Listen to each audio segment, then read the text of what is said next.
দেখো বন্ধুরা, এই বৃষ্টিতে দেখো মাগুর মাছ পেয়েছি, আর এইটা দেখো চৌকিতে খুঁচেছে এই মাছটা, দেখতে পেয়েছো? এটা চৌকিতে খুঁচা, আর এইটা হাতে করে ধরেছে এই মাগুর মাছটা, জন্য এই মাগুর মাছটা জ্যান্ত আছে। দেখো বন্ধুরা, মাগুর মাছটা কিন্তু ভালোই বড় আছে। দেখো কত বড় মাগুর মাছটা। এই মাগুর মাছকে আলু দিয়ে রসা করলে কিন্তু ভীষণ ভালো লাগে। তাহলে চলো মাগুর মাছটা কেটে নেবো। এত বৃষ্টি হচ্ছে যে তোমাদের দাদা ভাই কাজেই যেতে পারে না, সেই জন্য বাড়িতে আছে, সেই জন্য বললো চল আমি মাছটা কেটে দিই। তাহলে চলো মাছটা কাটুক, তারপরে দেখাচ্ছি।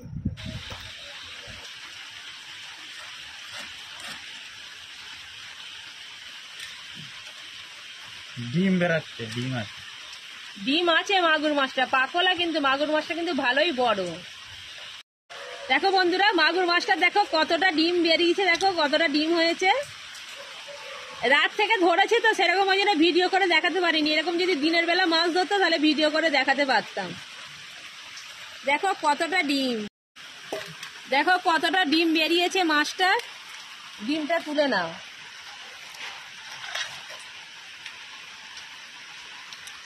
দেখো মাছের চাকাগুলো দেখো বন্ধুরা, ভালোই কিন্তু বড় আছে। এই যে মাছগুলো কাটছে,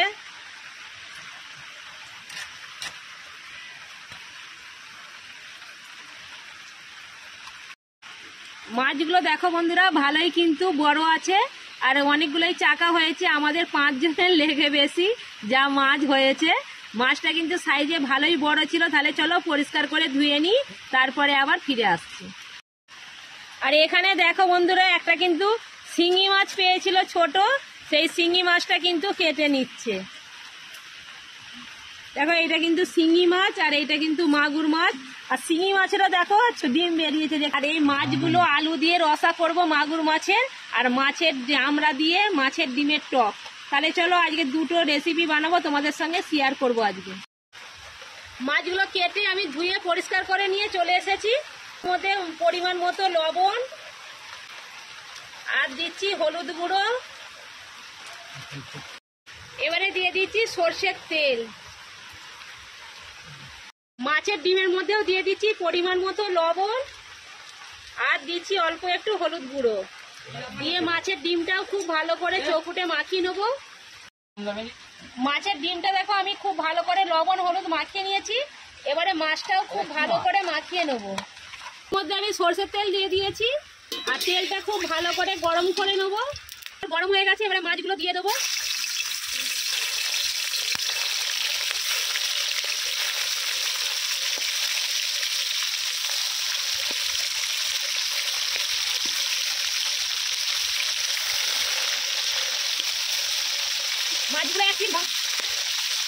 মাছগুলো এক পিঠ ভাজা হয়ে যায়, তারপরে দেখাবো। মশলাটা আমি মুছে দিচ্ছি।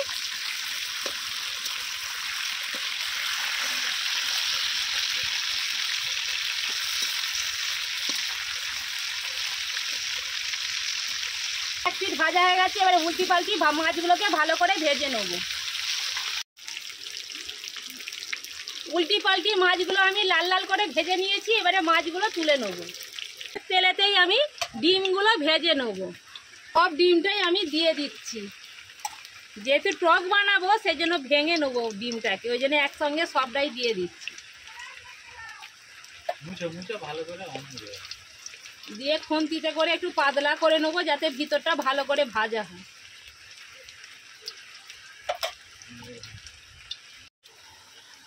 মাছের ডিমটা আমি এবারে উল্টে দিচ্ছি।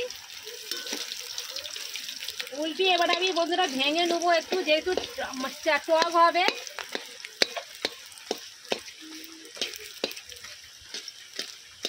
ডিমগুলো সেই জন্য আমি ভেঙে নিচ্ছি। এবারে মাছের ডিমটাকে উল্টি পাল্টি ভালো করে লাল লাল করে ভেজে নেব। মাছের ডিমগুলো আমার ভাজা হয়ে গেছে, এবার আমি তুলে নেব।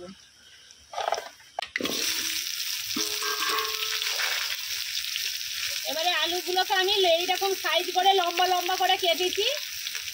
আলুর মধ্যে দিয়ে দিচ্ছি পরিমাণ মতো লবণ।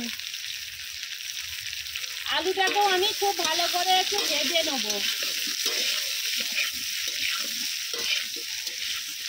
আলুগুলোকে আমি লাল লাল করে ভেজে নিয়েছি, এবারে আমি তুলে নেব।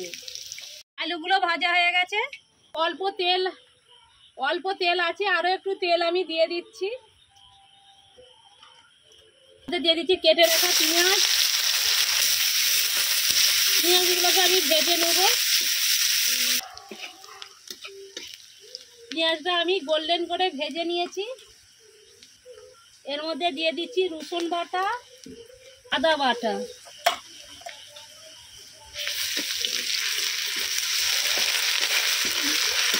তেলের সঙ্গে খুব ভালো করে ভেজে নেবো যাতে না কাঁচা গন্ধ থাকে। আদা রসুনটা আমি খুব ভালো করে কষিয়ে নিয়েছি। এবারে দিয়ে দেবো হলুদ গুঁড়ো ও লাল লঙ্কার গুঁড়ো।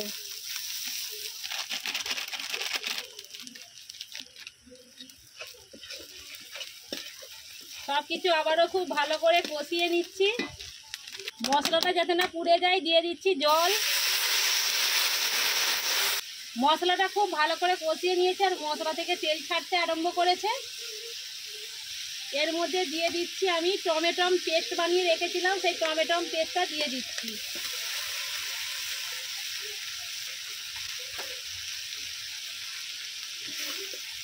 টমেটো পেস্টটা দিয়েও খুব ভালো করে আবার একটু নেড়ে নেব।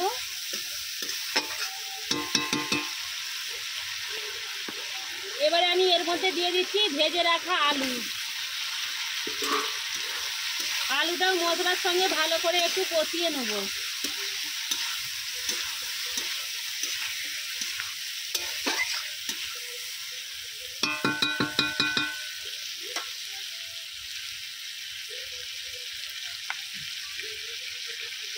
আলুটাও আমি খুব ভালো করে কষিয়ে নিয়েছি।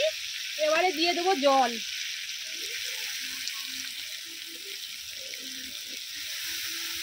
আমি দিয়ে দিয়েছি, যেহেতু আলুটা সেদ্ধ হবে সেই হিসাবে আমি জলটা দিয়েছি। আর দিয়ে দিচ্ছি পরিমাণ মতো লবণ। দিয়ে আমি 5 মিনিট খুব ভালো করে অল্প আঁচে জাল দিয়ে রান্না করে নেব। 5 মিনিট পরে আবার ফিরে আসছি। ঝোলটা ফুটতে ফুটতে যেহেতু মাছের ডিমের টক হবে সেই জন্য আমি আমড়াগুলো কেটে নেব। এরকম 4 টুকরো করে আমড়াগুলো কেটে নেব। আমড়াগুলো আমি কেটে নিয়েছি, এবার আমি পরিষ্কার করে ধুয়ে নেব।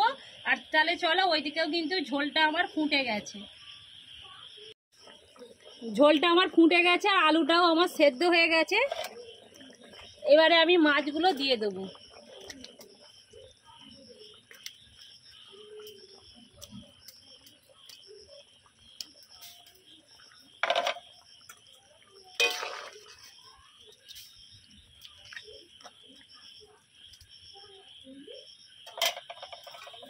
মাছগুলো দিয়ে দিয়েছি আর দিয়ে দিচ্ছি ভেজে রাখা গরম মশলা। মাছগুলো দিয়ে আরো 2 মিনিট আমি রান্না করে নেব। 2 মিনিট ধরে মাছটা দিয়েও কিন্তু খুব ভালো করে রান্না করে নিয়েছি। আর গ্রেভিটাও কিন্তু ঝোলটাও কিন্তু আমার অনেকটাই গাঢ় হয়ে গেছে। এবারে আমি কয়েকটা আলু ঘেঁটে নেব খুন্তি করে। দেখো আলুগুলোও কিন্তু খুব সুন্দরভাবে সেদ্ধ হয়ে গেছে। আর ঠান্ডা হয়ে গেলে দেখবে আরও ঝোলটা টেনে নেবে। পুরো হয়ে গেল বন্ধুরা আমার এইরকম আলু দিয়ে মাগুর মাছের রসা। তাহলে চলো এবারে আমি কড়া থেকে নামিয়ে নেব। তৈরি হয়ে গেল বন্ধুরা আমার এইরকম আলু দিয়ে মাগুর মাছের রসা। আলু দিয়ে এইভাবে কিন্তু মাগুর মাছ রান্না করলে বন্ধুরা কি বলবো, মানে মাংস ফেলে রেখে এই মাগুর মাছ খাবে। আর যেই সব বন্ধুরা মাগুর মাছ খেতে পছন্দই করে না সেই সব বন্ধুদের দিকে যদি এই রকমভাবে মাগুর মাছ রান্না করে দেওয়া যায় তাহলে তারা আঙুল চেটে ফুটে খাবে। তাহলে চলো আমি সব ঝোলটা একটা প্লেটের মধ্যে ঢেলে নিই। তৈরি হয়ে গেল বন্ধুরা আমার এইরকম গরম গরম আলু দিয়ে মাগুর মাছের রসা। এবারে মাছের ডিম দিয়ে আমরা টকটা বানিয়ে নিই। চলো এই কড়ার মধ্যেই দিয়ে দিচ্ছি তেল। তেলের মধ্যেই দিয়ে দিচ্ছি কেটে রাখা আমড়া।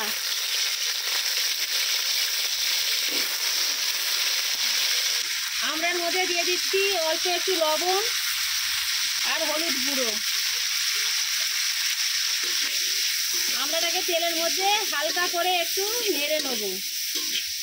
হালকা করে ভেজে নিয়েছি, এবারে দিয়ে দিচ্ছি জল। পরিমাণ মতো আমি জল দিয়ে দিয়েছি। এবারে দিয়ে দিচ্ছি সর্ষে বাটা। এতে 2 রকমের হলুদ সর্ষে আর কালো সর্ষে 2 রকমের সর্ষে বাটা আছে। পরিমাণ মতো চিনি, অল্প একটু চিনি দিলাম যাতে টক টক মিষ্টি মিষ্টি লাগলে টকটা তাহলে ভালোই লাগবে খেতে, সেই জন্য অল্প করে একটু চিনি দিয়ে দিলাম। ভেজে রাখা মাছের ডিমগুলোও দিয়ে দিচ্ছি।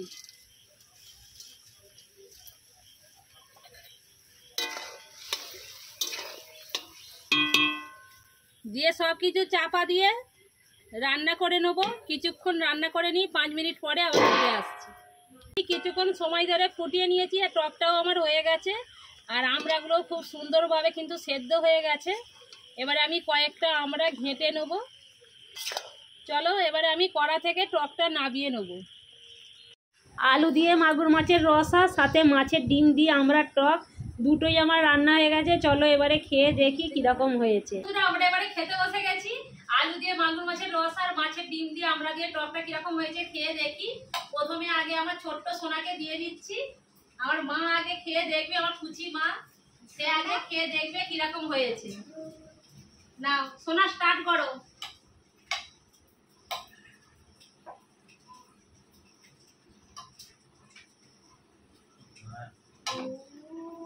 চলো খেয়ে দেখো কিরকম হয়েছে। এটা তো দেখে হেভি লাগছে, খেতেও ভালো লাগে। টেস্ট করতে গন্ধ শুকলে হবে, খেতে তো হবে। বন্ধ মানে খাতেও হবে। সোনা কিরকম হয়েছে? সোনা দারুণ হয়েছে। গন্ধটা সত্যি গন্ধ কিন্তু দারুণ বেরিয়েছে। সেন্টটা তো খুব সুন্দর উঠেছে। এবারে খেয়ে দেখি কেমন হয়েছে।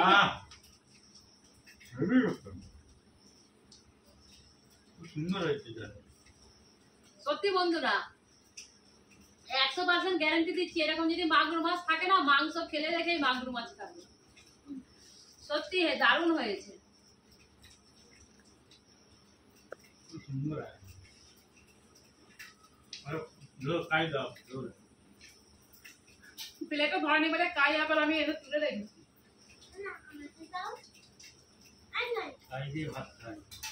এখনো আছে, আমরা আছে। একটু টকটা খেয়ে দেখো কিরকম হয়েছে।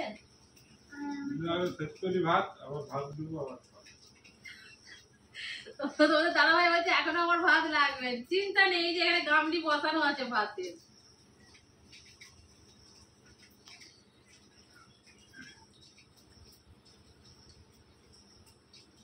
চলো বন্ধুরা, খেতে তো ভীষণ ফাটাফাটি হয়েছে। তবে টকটা একবার বনি করে নাও, ভিডিওটা বন্ধ করবো, টকটা দিয়ে একটু খেয়ে নাও।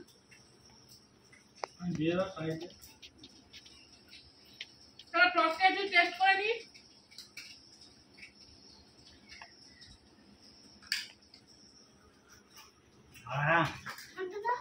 তোমাকে দেবো? আরো ভালো। টক খাওয়ার তো রাজা। টক আর আলু সেদ্ধ দিয়ে দিলে আর কিছু লাগবে না, আর লঙ্কা ভাজা। টকটা ভালো আছে তো? তাহলে চলো বন্ধুরা, সত্যি কোনো মানে ভিডিও করছি বলে যে বলছি তা নয়, সত্যি কিন্তু রান্নাটা সত্যি কিন্তু খুব ভালো হয়েছে। তাহলে চলো, আমারও তো ভীষণ ভালো লাগছে খেতে। এইভাবে যদি তোমরা একবার করে দেখবে মাগুর মাছটা, আর কিরকম হয়েছে কমেন্ট বক্সে জানাতে ভুলবে না। আজকে যে মাগুর মাছ রান্না করলাম আর মাছের ডিম দিয়ে টক করলাম, আর সেই ভিডিওগুলো তোমাদের সঙ্গে শেয়ার করলাম। ভালো লাগলে লাইক কমেন্ট শেয়ার করবেন। চ্যানেলে নতুন হয়ে থাকলে সাবস্ক্রাইব করে দেওয়ার অনুরোধ রইল। আর যেসব বন্ধুরা ফেসবুক থেকে দেখছো, চ্যানেলে ফলো করে পাশে থেকো। এইভাবে সাপোর্ট করো বন্ধুরা, যাতে আমরা আরো এগিয়ে যেতে পারি। তোমাদের সাপোর্ট ছাড়া তো কিছুই হবে না। তাহলে চলো টাটা, আবার নেক্সট ভিডিওতে দেখা হচ্ছে। Tata tata.